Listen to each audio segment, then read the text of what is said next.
Narito ang mensahe ng Panginoon sa iyo ngayon.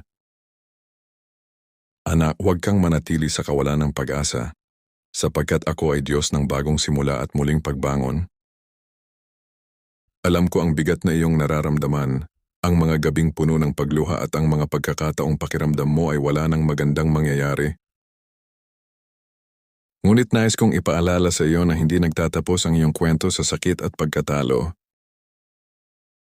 Kapag pakiramdam mo ay nawawalan ka na ng lakas, doon kita mas lalong yayakapin at palalakasin. Hindi kita iiwan sa gitna ng iyong pinagdaraanan. May pag-asa sa akin. Ang mga bagay na tila wasak ay kaya kong buuin muli. Ang pusong sugatan ay kaya kong pagalingin, at ang buhay na puno ng dilim ay kaya kong punuin ng liwanag. Huwag mong sukatin ang iyong kinabukasan base sa iyong kasalukuyang sitwasyon.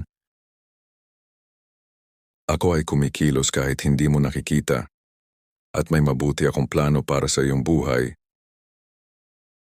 Humawak ka sa pananampalataya.